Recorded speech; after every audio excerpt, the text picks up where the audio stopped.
Assalamualaikum warahmatullahi wabarakatuh. Saya akan membacakan salah satu paragraf tentang hal ini.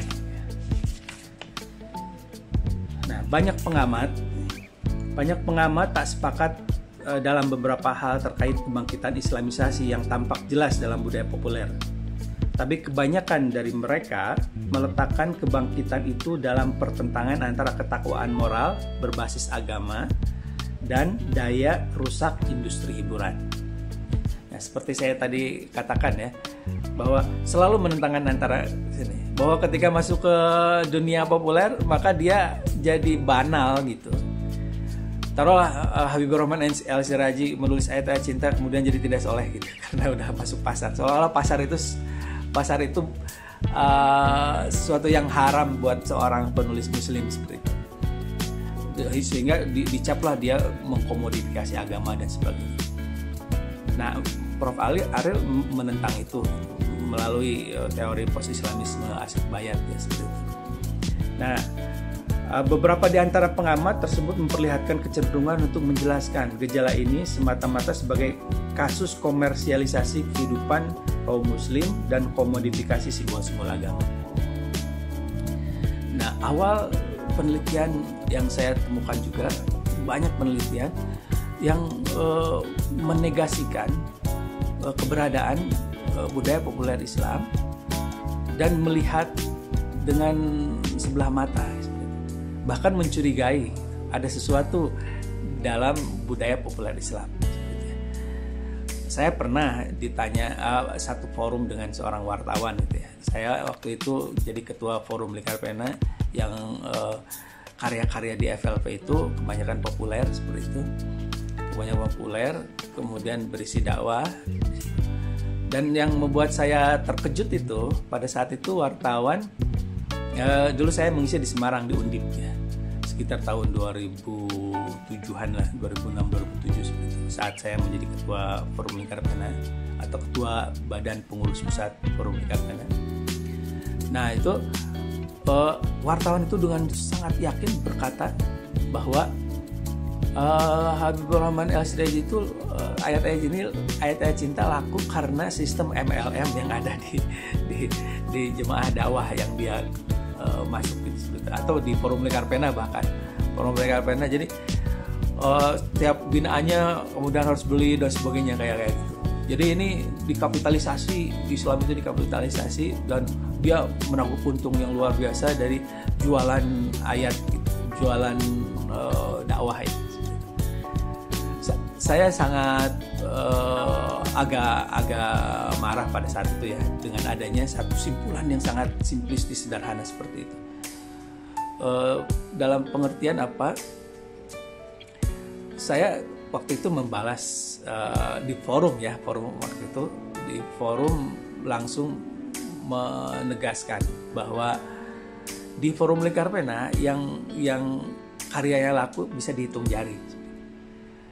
Sedangkan dia menyebutkan bahwa FLP itu komodifikasi kesalahan untuk uang gitu seperti itu. Padahal yang sukses itu cuma hitung jari. Pada saat itu cuma 2 orang sukses itu, Habibur Rahman El-Siraji, Hasma Nadia. Siapa lagi? Yang lain belum apa-apa seperti itu. Sementara anggota FLP ribuan seperti itu. Dan kalau masuk ke toko buku pada saat 2005 ke sini, 2007-an ke sini, itu banyak buku-buku yang dijual murah, di diskon besar-besaran 30 bahkan 40%. Bahkan ada yang 70% seperti itu. Termasuk buku saya ya, novel saya yang jadi tinggal 5 ribuan gitu ya di Gramedia itu. Itu menandakan bahwa tidak laku sebenarnya, tapi diproduksi banyak. Tidak laku diproduksi banyak. Ada 1-2 yang laku, kemudian tapi satu kali cetak itu udah mungkin untung buat penerbitnya. Tapi cetakan kedua ya laku, tidak mereka permasalahkan seperti itu. Saking banyaknya produksi waktu itu 2003 sampai 2005, jadi overproduksi itu yang saya kritik kepada teman-teman juga. Udah jangan terlalu banyak menulis apa istilahnya, permintaan penerbit itu dicukupi gitu. Hampir semua penerbit meminta karya ke forum Lingkar Pena. Karena pada saat itu ada gelombang kedua setelah Ayat Ayat Cinta laku. Makanya ketika FLP tidak menanggapi itu, kemudian ada orang lain, penulis-penulis lain yang non FLP menanggapi itu. Makanya muncul kan epigon Ayat Ayat Cinta. Perlu digarisbawahi bahwa itu bukan forum lingkar pena banyaknya, tapi para penulis open turir saja gitu, yang ini sastra Islam lagi bangkit nih, ada penerbit yang ingin ada karya, ada cintanya gitu, ayat-ayat cinta, kemudian apa-apa cinta semua gitu ya gitu. Terus yang covernya mirip-mirip gitu. Itu hampir 90% bukan orang-orang forum lingkar pena. Tapi ketika wartawan itu berkata bahwa ada komodifikasi kesalehan di sebuah komunitas penulis gitu, mengambil keuntungan dan sebagainya, saya ketawa tapi sambil marah pada saat itu, karena bukan di situ sebenarnya, bukan di situ, bahkan tidak menjadi tujuan utama buat mencari uang dalam pengertian komodifikasi tadi. Ini ekspresi saja, ekspresi dakwah para teman-teman di FLP. Nah, di sini Ariel Haryanto kemudian menggeser itu gitu, ke arah ini bukan itu gitu, sebenarnya ada gelombang lain gitu. Ada gelombang lain di dalam budaya populer Islam ini yang dilakukan oleh kelas menengah perkotaan gitu, ini itu apa istilahnya, menawarkan sesuatu politik keseharian. Pos Islamisme kan akhirnya ke life as politik gitu. Bahwa hidup ini ya politis. Ketika dia seorang muslim kemudian dia dagang, kemudian berhasil, itu udah bernilai politis. Kemudian mendirikan bank Islam, itu udah ada nilai politisnya karena ada identitas yang dikontestasikan juga. Ketika mendirikan partai politik misalnya, itu ya politis. Ketika memilih bahan makanan ada cap halal dan tidak, itu udah politis. Dalam pengertian di situ ada regulasi-regulasi tertentu. Jadi tidak ada kehidupan sedikit pun yang bisa terhindar dari politik. Dan post Islamisme, Asef Bayat dalam hal ini kemudian membuat buku terbarunya tentang post Islamisme ini, judulnya Life as Politik. Dan itu sangat mengena sekali pada realitas sekarang. Ketika umat Islam para pegiat atau para produsen karya budaya dan yang lainnya itu kemudian dianggap mengkomodifikasi agama, padahal tidak di situ.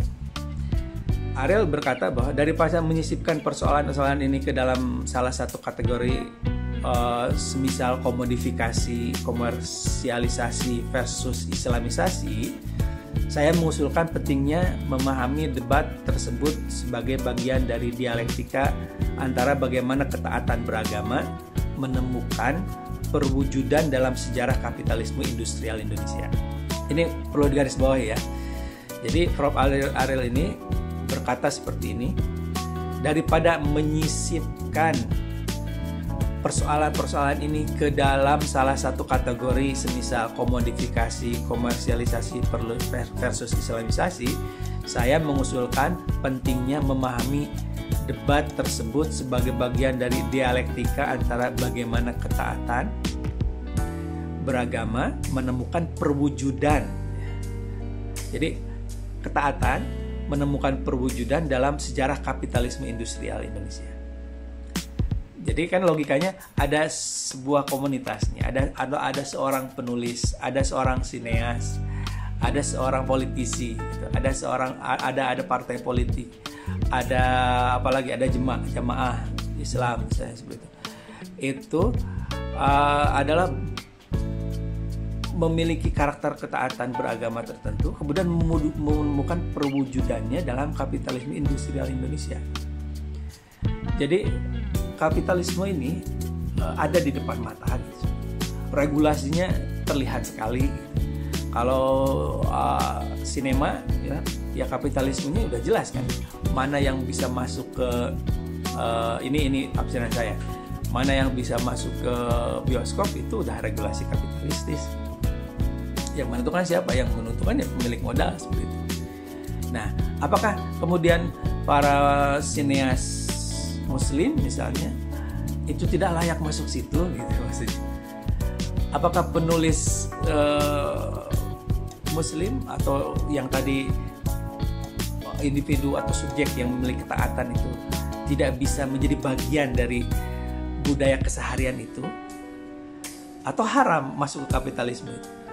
Kan sebenarnya dalam terminologi fikih Islam juga tidak sampai ke arah sana. Dalam pengertian kapitalisme industrial masuk ke Indonesia itu kemudian tidak bisa dihindari oleh siapapun termasuk umat Islam. Nah, Prof. Ariel melihatnya bahwa sudahlah debat-debat tentang misalnya komodifikasi, kesalehan dan sebagainya itu udah masa lalu. Kita bergeser bahwa sebenarnya ada subjek taat, umat Islam yang taat yang kemudian menyikapi industri yang memang bersifat kapitalistik seperti itu. Karena kalau di wilayah demokrasi itu kan semua menjadi bagian dari masyarakat, jadi rakyat yang bisa berartikulasi di dalamnya.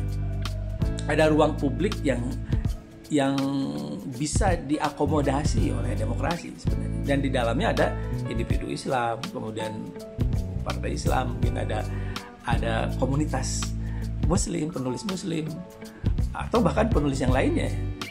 Makanya ada istilah demokrasi deliberatif seperti itu.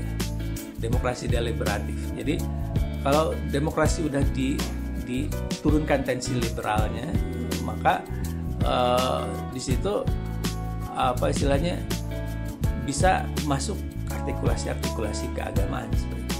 Jadi dari agama Nasrani bisa berartikulasi di situ. Kemudian agama Muslim dia bisa jadi bagian. Makanya pasca reformasi kan banyak partai Nasrani bikin gitu. Islam buat, juga Hindu mungkin buat. Jadi itu hak secara publik.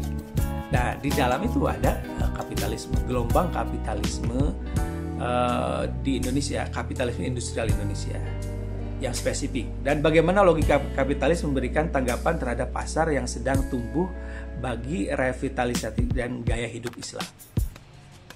Memang pada titik tertentu nanti ada budaya massa. Nah, pas ketika menjadi budaya massa inilah harus gencar-gencar adanya kritik. Misalnya apa budaya massa? Jilbab misalnya, dari yang tadinya kesadaran, ketaatan, kemudian ya mungkin bermain di industri jilbab, tapi kesini kemudian menjadi tren, menjadi passion saja gitu. Dalam pengertian syar'inya udah hilang. Atau ada jilbab syar'i tapi kemudian hanya sebagai tren permukaan saja. Gaya hidupnya nggak mengungkapkan itu gitu. Nah, ini sudah menjadi sebuah banalitas. Memang antara industri kemudian budaya massa itu kontestasinya luar biasa. Makanya di sini Prof. Ariel ini melihat sekali kontestasi sinematis itu. Nanti kita akan bahas bergeser ke sana. Nah, jadi istilahnya gitu, pergeseran penelitian di sini adalah yang dulu menganggap bahwa sinema Indonesia, ayat-ayat cinta lah, taruh di sini ayat-ayat cinta yang jadi subjeknya, ditonton oleh sekitar 3,7 juta. Pada saat itu belum ada film yang sampai ke penonton sejumlah itu. Kemudian setelah itu penelitian luar biasa tentang ayat-ayat cinta itu. Tapi kemudian hampir semua peneliti-peneliti yang besar itu kemudian melihatnya sebagai komodifikasi. Seperti itu. Nah, Prof. Ariel kemudian menggesernya pada ini sebenarnya bagian dari pola hidup baru umat Islam yang kemudian bernegosiasi dengan demokrasi, bernegosiasi dengan kapitalisme seperti itu. Saya melihat sineas Muslim atau para upaya para penulis Islam masuk ke sineas atau ke dunia industri sineas itu ada 3 cara seperti itu sekarang ya. Ini perlu penelitian lebih lanjut. Yang pertama ya gaya Habibur Rahman Al-Siraji itu. Dia laku, kemudian dilihat oleh MD Pictures gitu, kemudian negosiasilah siapa sutradaranya. Nah di sini dilihat dibahas juga bagaimana pertentangan antara Hanung Bramantyo dengan Habibur Rahman Al-Siraji ya, karena ada konsep-konsep Ayat-Ayat Cinta yang diubah di filmnya. Di sini dibahas juga, itu menarik. Dan ini kontestasi ini wajar dalam dunia kapitalisme atau industri perfilman, karena kan berbagai kepentingan. Misalnya produser ingin sutradara ini, ingin karakternya diserahkan kepada sutradara, kemudian penulis skenarionya juga menginginkan perubahan karena kalau sesuai dengan novelnya misalnya tidak laku misalnya. Nah, negosiasi itu akan terus ada. Akhirnya kan film laku gitu ya, karena yang ditekankannya adalah istilahnya poligaminya. Nah, poligami sebagai budaya populer Islam dalam saat film itu ada gitu seperti itu. Isu-isu poligami itu menjadi trending pada saat itu membuat film itu laku. Sama lah dengan sekarang budaya populer tentang selingkuhan gitu ya. Nah, poligami di sini dikomodifikasi oleh sutradara seperti itu. Nah, itu yang tidak disepakati oleh penulis. Di sini diungkapkan. Pertama itu ala Habibur Rahman Al-Siraji. Nah, yang menarik Habib itu kemudian mengubah polanya kan. Mengubah pola pada film kedua, yaitu di Ketika Cinta Bertasbih. Karena tidak sepakat dengan yang dilakukan oleh Hanung, kemudian beliau membuat satu pola regulasi, pindah produksi, pindah PH ya, production house pindah, kemudian kalau nggak salah ke Cinemat ya, yang kedua. Akhirnya mengajukan memilih sutradara yang sevisi Mas Mamang almarhum Khairul Umam. Kemudian penulis skenario juga, karena beliau sudah kalah negosiasi tuh pertama dengan Hanung Bramantyo dan MD Pictures. Nah, akhirnya pada saat itulah udah ada negosiasi lagi di dunia industri. Ini bahkan jadi dua sequel ya dari Ketika Cinta Bertasbih ini jadi 2 film, dan memang penontonnya menurun. Kemudian MD ngambil lagi akhirnya di Ayat-Ayat Cinta 2 seperti itu. Nah, ada Ayat Cinta 2 dengan syarat itu lagi istilahnya sutradaranya sesuai dengan yang satu visi dengan pengarang seperti itu. Nah, di satu sisi ini menandakan bahwa adanya negosiasi, bahwa penulis Islam itu tidak dalam era post-Islamisme ini tidak berhenti karena dia mempertahankan ketaatannya itu. Sementara industri ikutannya mungkin ada gitu, asal film Islami aja, asal ada jilbabnya ada, itu ikutan. Tapi kemudian nanti ada kontestasi istilahnya sinematis ya, atau pertarungan sinematis di situ antara Ayat-Ayat Cinta dengan Perempuan Berkalung Sorban misalnya. Itu kontestasi sinematis, sutradaranya sama tapi bergeser gitu ya. Ini kontestasi nilai-nilai ideologi sinematis, tapi dua-duanya tentang Islam, dan ini berada di wilayah post-Islamisme, dan ini menarik kalau diteliti bahwa ini tidak sederhana, tidak bisa menyederhanakan bahwa setiap film-film Islam itu untuk komodifikasi kesalehan. Padahal di sini ada kontestasi wacananya. Menarik, misalnya berpindah ke Perempuan Berkalung Sorban itu luar biasa. Itu antitesisnya Ayat-Ayat Cinta tentang pesantren, Ketika Cinta Bertasbih juga seperti itu.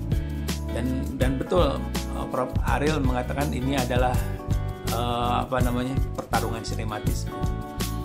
Nah, kemudian yang kedua yang dilakukan oleh Asma Nadia misalnya. Kalau Mbak Asma itu lebih smooth kan, masuk pada wilayah industri. Akhirnya beliau tetap supervisi terhadap film. Kita bisa melihatlah film-film beliau bagaimana istilahnya ada diskusi terlebih dahulu supaya masuk secara industrial tetapi tetap aman dalam pengertian syariat seperti itu. Yang di tengah ya Habibur Rahman itu tadi dengan memilih sutradara sendiri dan sebagainya seperti itu. Bahkan casting ketika Cinta Bertabis Tasbih itu menjadi sejarah tuh, bagaimana negosiasi seorang penulis muslim yang mempertahankan konten keislamannya dalam industri kapitalis sinema seperti itu. Memang akhirnya filmnya mungkin tidak seperti yang diharapkan seperti Ayat Cinta, tapi itu bukti adanya satu apa istilahnya, satu upaya post islamisme. Nanti di akhir akan saya sebutkan kategori post islamisme. Dan yang ketiga itu yang dilakukan oleh Mbak Helvi Tiana Rosa. Ketiganya ini dari Forum Lingkar Buana. Yang Mbak Helvi itu kukuh dengan konsepnya, dia mau jadi produser sendiri, karena ketika masuk ke dunia industri harus ada yang dinegosiasikan ulang gitu. Bahkan negosiasinya reduksinya bisa sampai 100% gitu. Beliau nggak mau kan. Akhirnya ketika Mas Gegah pergi, ya apa adanya sesuai dengan novelnya. Kemudian film tentang Palestina itu juga sesuai dengan konsep. Makanya mengambil sutradaranya juga sutradara yang satu visi, Justice Rimbaud. Kemudian penulis skenarionya juga sama, yang bisa diajak diskusi. Konsekuensinya apa? Konsekuensinya tidak bisa masuk ke industri sinema dengan lancar gitu. Hanya dikasih layar sedikit. Dan itu menjadi problem juga bagi film-film idealis yang lain. Coba salah satu film festival ya, ada City gitu. Itu kan bagus gitu ya. Tapi ketika masuk ke sinema, karena mengandung mungkin ada hal yang serius dalam pengertian ideologis seperti itu, atau filmnya tidak layak pasar dalam pengertian tidak common gitu, tidak umum, estetika tidak umum dan sebagainya. Itu kemudian hanya dikasih sedikit layar. Film-film festival biasanya sedikit layar. Tapi kalau film yang mengakomodasi, yang menerima syarat-syarat industri kapitalis sinematik, itu dikasih sebanyak sekali layar. Dan itu yang di sisi itu ada Mbak Asmana dia. Tapi dengan intensitas supervisi yang luar biasa. Saya berdiskusi dengan 3 orang ini tentang upaya-upaya itu. Dalam pengertian apa yang diklaim oleh peneliti-peneliti sebelumnya, adanya komodifikasi kesalehan itu jauh dari kenyataan. Bahkan sebenarnya ini adalah gelombang baru. Waktu Ayat Cinta masuk ke bioskop, kemudian yang nonton emak-emak pengajian itu, Prof. Alden mengatakannya itu karena adanya satu frekuensi, adanya satu kesamaan identitas. Sisanya ya juga yang penasaran masuk gitu ya. Ketika sosok Fahri dikomodifikasi secara cerita, kemudian banyak sekali ABG yang masuk gitu. Saya ketika nonton Ayat Cinta 2 tuh untuk yang kedua kalinya setelah premier itu, obrolan ABG itu calon suami saya kayak gitu. Itu udah budaya masa ya seperti itu. Tapi itu ikutan. Dan bermain di situ ya tentu saja berisiko bagi para pendakwah. Tapi di era demokrasi kapitalisme industrial seperti ini, itulah politik keseharian yang harus dijajal. Dan disitulah post islamisme. Nah, bedanya islamisme dan post islamisme tentu saja secara signifikan ada perbedaannya. Islam sebagai konsep agama gitu. Kemudian islamisme itu sebagai satu penafsiran atas agama Islam, hubungannya dengan ideologi. Jadi islamisme itu adalah penafsiran dari Islam yang diturunkan pada nilai ideologi. Makanya itu selalu dipertentangkan tuh, bahwa islamisme itu berbahaya misalnya kalau ideologis sekali gitu. Bahwa Islamisme itu jadi merusak Islamnya. Padahal tidak semua Islamisme seperti itu. Ada Islamisme yang kultural, ada Islamisme yang struktural. Ya, Islamisme struktural itu Islamisme yang bergerak di tataran konsep negara ya, seperti ISIS seperti itu. Itu sangat struktural sekali, bahkan militeristik seperti itu. Konon katanya berdasarkan Islam, makanya Islamisme. Padahal menurut Islamisme kultural yang ada di jemaah-jemaah dakwah seperti itu menyalahi Islam itu sendiri gitu. Makanya para TB, Hasan TB mengatakan tidak percaya pada post-Islamisme sekalipun. Kalau post-Islamisme itu ketika Islamisme gagal, ketika ISIS gagal, mungkin dulu DITI gagal, kemudian bahkan para Islamis yang mencoba untuk menawarkan konsep negara Islam gagal, kemudian muncullah satu generasi baru yang mencoba konsep baru yang berada di tengah. Dia tidak meninggalkan Islamismenya, tapi dia juga tidak sekuler. Dia masuk mempertahankan Islaman, tapi dia tidak sekuler. Dan ini orang-orang yang menurut saya perjuangannya luar biasa, sulit sekali di antara dua itu. Nah, itu post-Islamisme.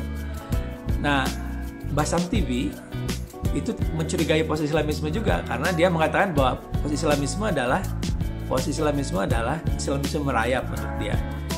Jadi Islamisme yang hidden gitu. Ya mungkin saja ada Islamisme hidden itu. Tapi selama demokrasi itu menjadi konsensus bersama, misalnya partai Islam masuk ke parlemen, kemudian di situ ada konsensus, itu tidak ada kesempatan buat kemudian buat hidden agendanya itu menjadi terwujud jika demokrasinya sehat misalnya. Nah, yang digaungkan sekarang itu adalah kecurigaan terhadap hidden agenda itu. Padahal hidden agenda itu tidak bisa terjadi kalau demokrasinya sehat. Nah, ada juga Islamisme yang di luar kan, yang memilih di luar, tidak masuk ke parlemen. Nah, ketika sudah masuk ke parlemen, maka di situ sudah post-Islamis. Karena di Islam sendiri parlemen menjadi salah satu cara mengubah fikih bernegara seperti itu. Sudah tidak lagi Islamisme, masuk ke post-Islamisme itu. Nah, yang di luar misalnya sekarang masih ada kan kayak Hizbut Tahrir Indonesia, itu Islamisme karena ingin mengubah tatanan tanpa masuk ke ranah demokrasi. Makanya yang diperdebatkan kan banyak, masuk ke ingin mengubah tatanan tapi berada di dunia demokrasi, menikmati kedemokrasiannya gitu. Seperti itulah. Nah, disitulah perdebatan-perdebatannya.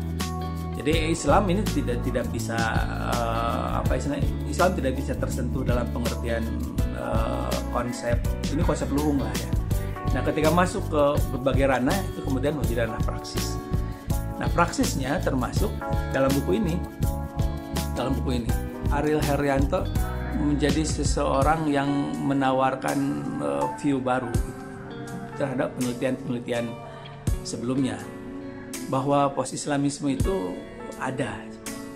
Nah, sekarang ada istilah-istilah baru lagi mungkin pasca wabah ini ya. Pasca wabah mungkin ada istilah baru.